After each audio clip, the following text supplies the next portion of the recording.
Coucou. Alors aujourd'hui on se retrouve de nouveau pour mon vélo taf. Donc là je vais vraiment au taf. Toujours dans l'optique en fait de montrer la normalité d'un vélo taf. Je vais pas accélérer le trajet, je vais laisser tel qu'il était, tel que je l'ai fait. Donc les feux rouges, les feux orange, peu importe. À savoir que je trouve qu'on montre que le négatif en fait. Sur ce milieu en fait, il y a que le négatif, les soucis avec les autres usagers, les soucis de bagnole. On montre que le négatif en règle générale. Donc je vais ni montrer le négatif, ni montrer le positif, ou ni que l'un ni que l'autre. Je vais montrer les deux. Je vais montrer la normalité. Ce que je vis tous les jours depuis que j'ai commencé le vélo taf.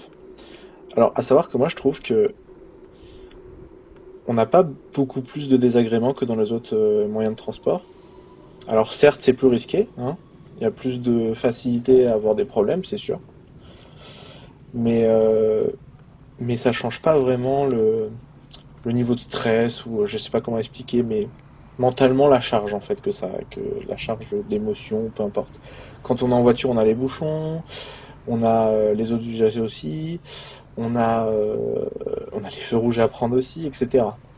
On a, je sais pas, le connard en bagnole qui est mal garé, qui nous empêche de passer, mais complètement aucun warning, mais là on peut pas doubler, contrairement au vélo. Quand on est piéton, on veut traverser alors que c'est vert pour nous, mais il y a quand même une voiture qui passe. On marche sur un trottoir, mais la personne en face arrive et ne se décale pas, alors que c'est à elle de le faire, par exemple. Il y a toujours, quoi qu'il arrive, quoi qu'on utilise comme moyen de transport, il y a toujours quelque chose qui va pas nous gâcher le moment, mais qui va être moins intéressant que le reste, je dirais. Donc, que ce soit le vélo ou un autre mode de transport, il y a toujours du négatif. Donc, il faut pas croire que le vélo va faire que votre trajet va être horrible. Au contraire, je trouve que ça permet d'éviter pas mal de situations. Donc là voilà, donc toujours sur mon trajet, il y a pas mal de voitures. Ce jour-là, il y avait beaucoup de voitures. On est le 6 mars 2020.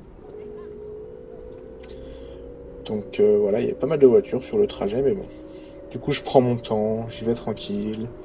Je me mets pas en danger, je me presse pas pour rien. J'en profite pour admirer un peu le paysage, parce que j'ai pas toujours l'occasion. Parce que là, normalement, il y a personne, en général, dans cette rue. Donc du coup, je vais un peu plus vite. Mais là, 10 km/h, on a le temps de profiter, tout en sécurité, hein, tout en restant à portée des voitures et tout ça.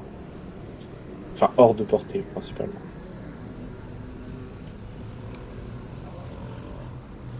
Donc là, je vois que la voiture s'arrête, donc je passe devant, évidemment.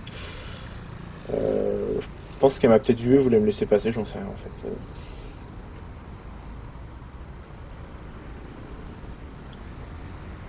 Pareil que celle-ci, hein, j'ai vu le chauffeur hein, dans son rétro qui me regardait, qui m'a fait comprendre du regard que je pouvais passer. Comme vous le voyez, ça, il a freiné un peu plus. Donc voilà. Donc là, justement, pour le remercier, en fait, je vais essayer d'aller le plus vite possible. Pour pas trop l'endommager, en fait, pour pas trop le bloquer.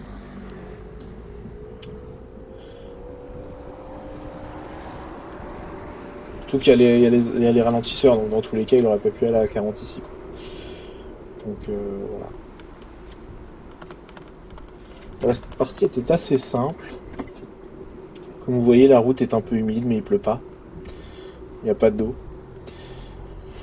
À savoir que quand il y a l'eau, quand il pleut par exemple et que je sors de chez moi, je prends les transports. Je préfère. Bon, c'est assez rare qu'il pleuve au moment où je pars. En général, je pars il est dans les 8h, 8h20. Donc du coup, s'il pleut pas à ce moment-là, j'y vais à vélo. Même s'il pleut au plein milieu, tant pis, bah au moins, voilà. J'ai pas envie d'y aller en transport. Je trouve ça complètement désagréable et bête maintenant. Donc voilà, le vélo tout le temps. Là, vous voyez par exemple la voiture à droite. C'est vert, mais bon, il y a des bouchons. Donc désagrément pour elle, alors pour moi pas du tout.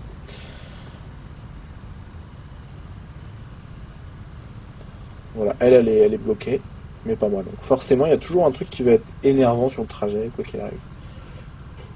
Mais c'est pas ça qu'on retient des trajets, c'est pas ça le plus important. Le plus important, c'est que là, je suis en train de faire un peu d'exercice malgré tout.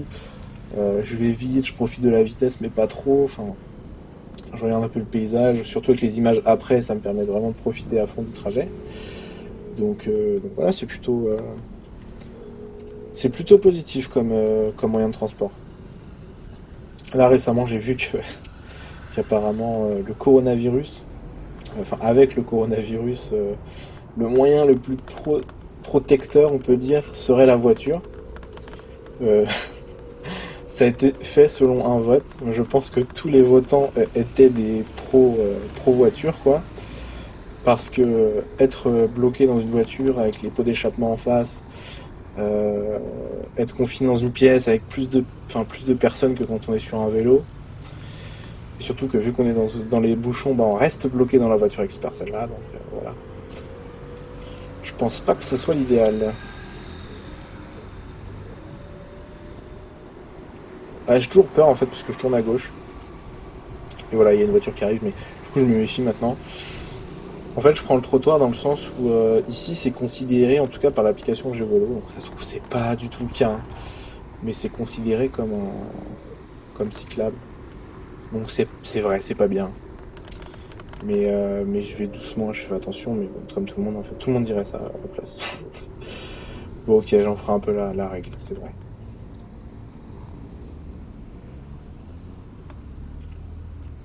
Ouais, ce matin-là, j'ai vraiment pas bien conduit, hein, clairement. Voilà. J'ai vraiment pas bien conduit. Je m'en excuse hein, pour les personnes que j'ai dérangées.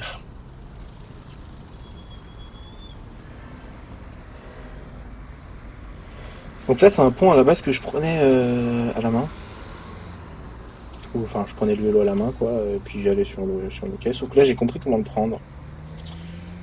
J'attends à ce feu-là, et dès que c'est vert pour les piétons, je me dirige vers la gauche, en fait. Je passe un peu toutes les voitures, et puis ça me permet de passer. Donc si je me trompe pas, hein, j'ai pas mon code, mais si je me trompe pas, dans le code de la route, on n'est pas censé passer si on est sûr de pas pouvoir partir, il me semble. Donc là, les personnes passent devant le passage piéton alors qu'elles peuvent pas s'extirper de tout ça. Alors, je pense que c'est pas bien non plus de leur part. Tant mieux, pour moi c'est très bien parce que ça ralentit la circulation et du coup ça me permet de me faufiler sans voiture en mouvement. Donc tant mieux, hein, restez dans vos embouteillages, moi ça me permet d'être en sécurité. Voilà. Là c'est comme longer en fait des voitures garées quoi. C'est tout pareil. Bon, je suis du mauvais côté, mais bon, ça fait gagner un peu de temps. Je pense pas me mettre en danger plus que ça et je pense pas déranger. Comme vous voyez, il n'y a pas beaucoup de voitures en face. Donc là, voilà, je signale de la main que je tourne. J'ai ma flèche dans le dos qui l'indique aussi. Donc voilà, tout se passe plutôt bien.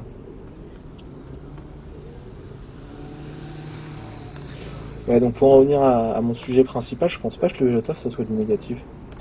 Mais je pense pas que ça soit que du positif non plus. Bon là j'étais bloqué, je pouvais pas aller sur la piste cyclable qui est juste à gauche. Donc obligé hein, sur les quais. Je suis pas fan du tout. Donc j'essaie de tracer ma vie là, je vais faire du 30. J'essaie de tracer pour pas te déranger, pour pas te bloquer. Et voilà, je fais comme je peux en fait. J'essaie de regagner la piste à gauche, mais comme vous voyez, il y a des voitures partout. Derrière moi en plus ça me colle un peu trop. Et j'ai pas envie de coller le trottoir à droite en fait pour pas pour tout simplement pas inciter la personne à me doubler puis être en danger quoi.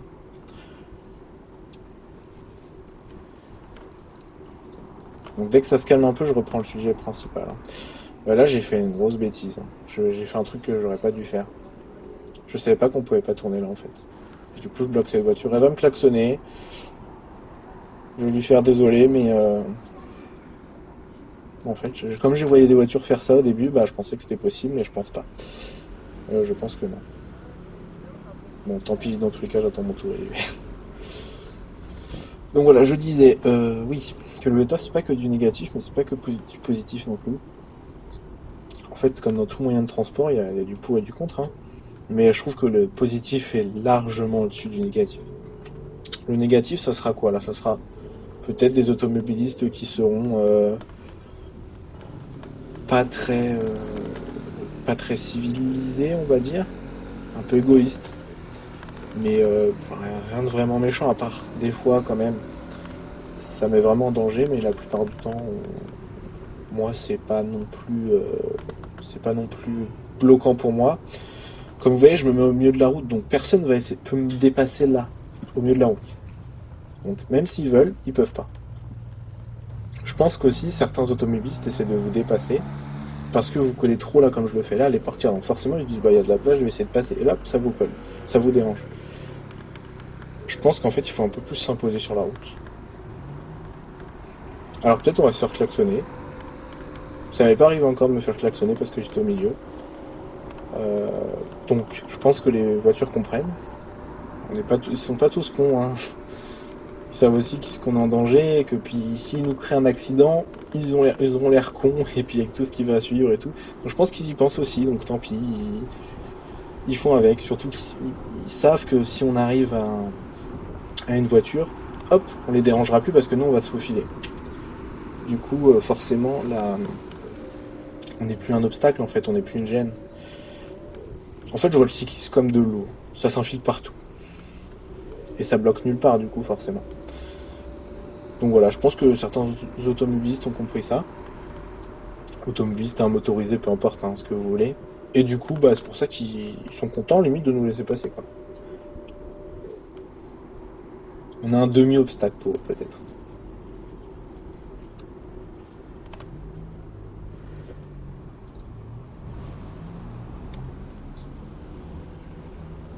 Ouais, la lumière est plutôt blanche. Ouais, bah en matin d'hiver quoi. Enfin, fin hiver. Oui, il y a plein de trucs en warning, mais je m'en fiche moi. Ça empêche pas d'aller au travail. Et au contraire, vous voyez, ça empêche une voiture de me dépasser de façon dangereuse peut-être. Ok, ça me ralentit. Je perds 1 ou 2 minutes en tout sur mon trajet de 25 minutes dans la journée. Mais c'est pas grave. C'est pas grave, c'est toujours moins que le temps que je perdrais en transport en commun si quelqu'un avait un rhume par exemple et que Roger a un rhume, il peut plus conduire le train, voilà. Ou un malaise voyageur, ou un problème de signalisation, je perds toujours moins de temps qu'en transport en commun, quoi qu'il arrive. Sauf si évidemment j'ai un accident, mais bon, ça c'est vraiment. C'est extrême un peu. Pour être honnête, j'ai jamais mis, même en étant inexpérimenté dans mon trajet, 31 minutes. Je crois que c'est le max que j'ai mis. Donc 31 minutes en transport en commun, je mets 35. Quand tout va bien et que j'ai tous les trains tout de suite. 25, pardon, 25. Quand tout va bien et que j'ai tous les trains tout de suite. Mais c'est rare, j'attends toujours mon train, ou alors le métro qui arrive est bondé, je peux pas rentrer dedans. Donc voilà. Il est bondé, je peux pas rentrer dedans, donc j'attends le prochain, donc 2-3 minutes de plus, etc. Donc en fait, de tout mon trajet, c'est l'équivalent de si j'attendais un métro. Donc ça va. Donc là, je voulais pas prendre de risque, je préférais m'arrêter que, euh, que. Voilà, je passe doucement, je parle juste après. Hein. Qu'essayer de passer, donc j'attends que la voiture avance. Ah non, j'étais assez fou pour passer. Ça fait un moment là, il est 12 hein, quand j'enregistre ma voix, donc je redécouvre en même temps les images. C'est intéressant, ça permet de voir très vite nos erreurs. Et, ouais, je me mets au milieu en fait. Je veux pas qu'ils essaient de me dépasser, surtout pas. À savoir que quand je peux, bon, ça se verra sur d'autres vidéos, c'est déjà vu même, je laisse passer des voitures. Elle me remercie, je les remercie aussi, il n'y a pas de souci, voilà, comme ça. Moi, je suis moins stressé avec les voitures derrière moi. Et, euh, et puis elles sont pas oppressantes. Et puis elles sont contentes de dire ah, un cycliste m'a laissé passer, bah peut-être que le prochain cycliste elles vont le mettre bien quoi. C'est ce que je me dis et je pense que c'est le cas. Hein. C'est pareil quand quelqu'un vous aide dans la journée, vous avez envie d'aider quelqu'un en échange. Vous voyez?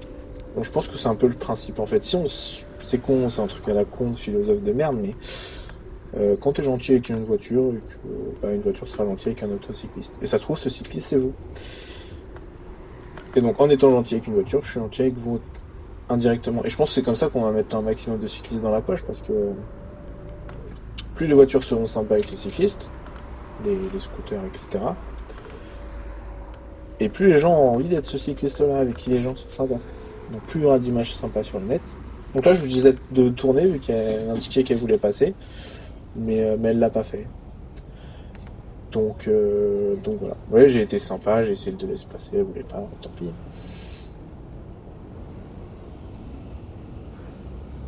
Peut-être qu'elle a peut-être pas compris mes gestes, je ne sais pas. Là voilà, bonus du piéton, on se faufile. Vous voyez les voitures garées sur... Enfin, je suis pas garé mais en route sur la gauche. Là j'ai peur en fait que d'un coup elles tournent, quand le feu passe au vert et d'un coup elles tournent et qu'elles aient pas mis leur clignotant.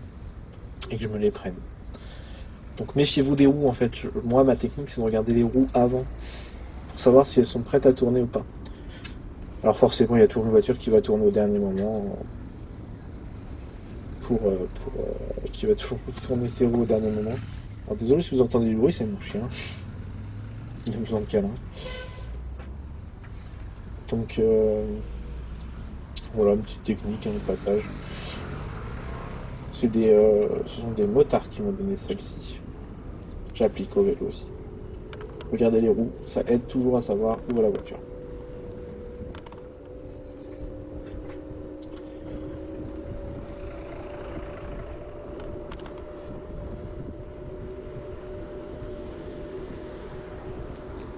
Vous voyez, hop, les voitures sont embouteillées.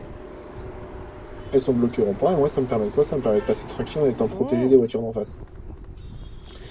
Ouais, là, le scout aurait pu tracer sa vie, mais pas du tout. Pas du tout, il me laisse passer, et puis c'est tout.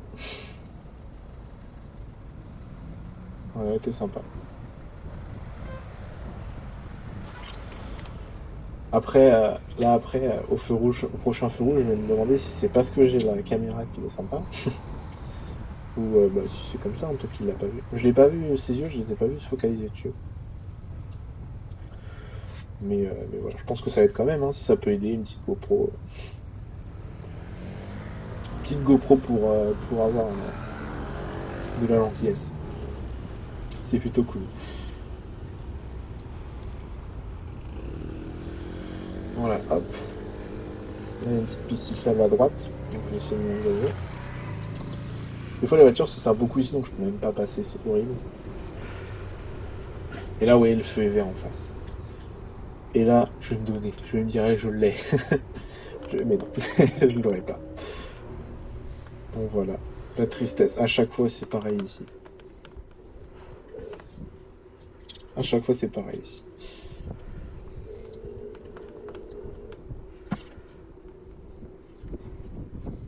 Oh, un petit chien, bah tiens.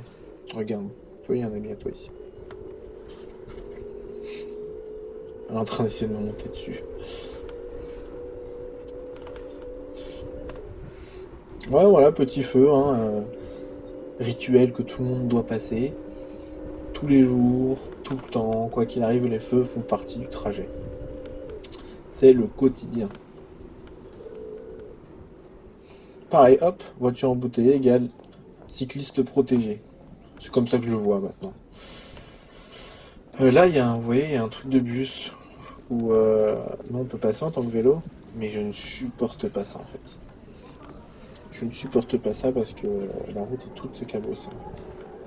Puis comme je vais tout droit, en fait, ça m'évite un petit détour. Regarde un autre chien, Fif. Regarde.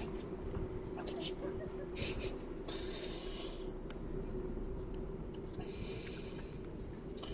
Bon, voilà, c'est un trajet qui se passe dans la globalité plutôt bien. J'ai mal roulé au début, j'essaie de me rattraper après. Et donc voilà. Donc, que pensez-vous, vous, si vous avez envie de le dire en commentaire et tout, de ce que vous voyez sur YouTube par rapport au vélo taf, ou même au cyclisme urbain en général, hein. Est-ce que ça vous angoisse pas? Parce que moi, c'est le cas, hein. C'est complètement mon cas. J'ai publié un article sur un petit site que j'ai créé comme ça pour décrire un peu mon quotidien et je le mettrai en commentaire, enfin je le mettrai en description. Je parle un peu justement de toutes les vidéos que je voyais au tout début qui m'angoissaient en fait. Je me dis mais je vais mourir en fait si je vais sur la route avec mon vélo. Il n'y a que de la merde qui se passe sur internet, on voit que ça, donc forcément c'est ce qui se passe aussi dans la vraie vie, il y a que des problèmes. Il y a 15 accidents par jour en fait. Mais non, c'est pas du tout ce qui se passe en fait. Donc je pense que les gens n'ont pas conscience de ce qu'ils mettent sur YouTube. Je pense qu'ils cherchent les vues, ils cherchent aussi à faire bouger l'opinion, donc forcément il faut que ça soit du négatif hein, pour faire bouger l'opinion. Mais ils pensent pas, je pense qu'ils réalisent pas que du coup ça peut bloquer certaines personnes à se mettre au vélo taf. Et si on bloque des personnes à se mettre au vélo taf, on est moins nombreux, et si on est moins nombreux, on est moins visible, et comme on est moins visible, eh ben, rien n'est fait pour nous en fait, on s'en fout de nous. Donc je pense que justement c'est en montrant soit la normalité, soit du positif, avec bien sûr du négatif pour faire comprendre aux gens ce qu'il y a sur les routes, c'est important, hein, de pas mentir et de pas préparer les gens, mais montrer que ça dans le but de faire des vues, du buzz ou peu importe. Moi je suis un peu contre. C'est pour ça que je fais pas de. Préfère faire des trajets complets. Comme ça, on voit vraiment ce qui se passe. Je fais pas de vue, je médiatise pas, c'est pas mon but. Je dis juste que si quelqu'un qui veut se mettre au vélo taf recherche le mot sur internet, qui tombe pas sur des vidéos compilation de moments horribles en fait en vidéo. Donc voilà, je préfère montrer mon trajet complet, à vitesse réelle, ce que je ferais, ou des fois x2, je sais pas, ça dépend du sujet que j'ai abordé. Là c'est un peu long, donc je préfère le faire à mes 22 minutes de trajet, mes 25, peu importe. Et, euh, et donc voilà. Parce que pour moi, c'est en montrant le positif en fait que le négatif va diminuer. Plus on sera présent sur les routes, plus les automobilistes de toute façon seront conscients que ça existe, que les vélos font partie du paysage. Donc c'est à ce moment-là qu'ils feront attention à nous. Et, euh, et s'ils font attention à nous, ben on est sécurisé quoi. Voilà. Comme on sait qu'il peut y avoir un piéton qui déboule de n'importe où, et ben faut faire pareil avec les cyclistes. Faut regarder dans ses rétros derrière soi, quand on a un moto pareil, il faut tourner la tête par exemple. Donc voilà, c'est un peu ma vision des choses sur le vélo taf. Je sais que beaucoup de personnes en montrent du positif. Il y a Siam à vélo, il y a Bilouk, le cycliste. J'ai en roue libre aussi, qui le font pas mal, qui m'ont inspiré là-dessus aussi. Même m'y mettre en fait, c'est grâce à eux parce que j'en ai parlé avec 50 € justement de ce phénomène, il en est conscient, hein. Mais du coup d'ailleurs il va dire qu'il ferait sûrement pas des efforts, mais des mouvements là-dessus pour montrer aussi le positif. Et on a conscience en fait que c'est anxiogène, que c'est pas très plaisant de voir que du négatif. Donc il est d'accord, donc je lui ai dit hein, clairement, je l'ai écrit dans mon article et du coup je lui ai fait lire avant de le publier que bah, ces vidéos m'angoissaient, que je n'avais pas envie spécialement de faire du taf à cause entre autres de ces vidéos. Je me disais, comme je disais tout à l'heure, que j'allais mourir en fait, que j'allais décéder en regardant tout ça, en faisant du vélo taf. Mais c'est pas le cas. Ça fait 2-3 mois maintenant et puis je suis toujours là et je kiffe. C'est un plaisir de tous les jours. Il y a peut-être un petit stress à chaque fois, mais bon, c'est parce que je domine pas complètement le dossier. Donc vous voyez, la voiture laisse passer. Elle va tout droit, mais elle laisse passer, c'est cool, non? Donc voilà, pour finir sur une belle chose.